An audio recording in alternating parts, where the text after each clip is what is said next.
বাংলার সবচেয়ে বড় রিয়েলিটি শো দিদি নাম্বার ওয়ান থেকে হঠাৎই বাদ দেওয়া হলো অভিনেত্রী রচনা ব্যানার্জিকে।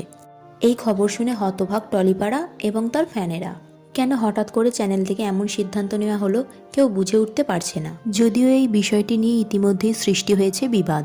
অনেকে বলছে এই ঘটনাটি একেবারে ভুয়ো, আবার অনেকে এটি সত্যি বলে মেনে নিয়েছে এবং রীতিমতো সোশ্যাল মিডিয়ায় জি বাংলাকে অনুরোধ করছে তারা যেন এমনটা না করে। সো বন্ধুরা, চলুন জেনে নেওয়া যাক প্রকৃত ঘটনাটি কি ঘটেছে। প্রায় 15 বছরেরও বেশি সময় ধরে বাংলার একমাত্র রিয়ালিটি শো এবং 1 নম্বর রিয়ালিটি শো দিদি নাম্বার ওয়ান চলে আসছে।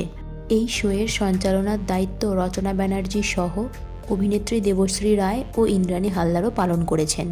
কিন্তু জনতার কাছে সবচেয়ে বেশি জনপ্রিয়তা ও ভালোবাসা অর্জন করেছেন অভিনেত্রী রচনা ব্যানার্জি।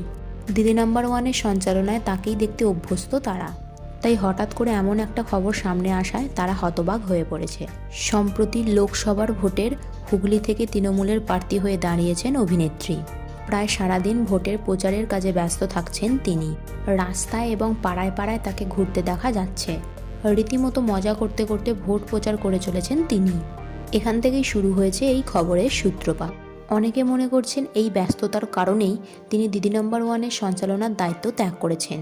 আবার অনেকে মনে করছেন ভোটের প্রচারের কাছে ব্যস্ত থাকায় শুটিং করতে আসতে পারছেন না অভিনেত্রী, তাই প্রোডাকশন থেকে তাকে বাদ দেওয়া হয়েছে। কিন্তু বন্ধুরা, এই খবরটি একদমই ঠিক নয়, কারণ অভিনেত্রীকে দিদি নাম্বার ওয়ান থেকে বাদ দিয়ে দেওয়া হয়নি, না তো তিনি এই পদ ত্যাগ করেছেন। ভোট প্রচারের পাশাপাশি দিদি নাম্বার ওয়ানের শুটিংয়ের কাজও তিনি করছেন এবং পাশাপাশি তিনি তার ব্যবসার প্রতিও খেয়াল রাখছেন। যদিও এইসব কারণে তার নিজস্ব বিশ্রামের সময় অনেকটা কমে গেছে, কিন্তু তিনি তার কোনো কাজেই অবহেলা করছেন না।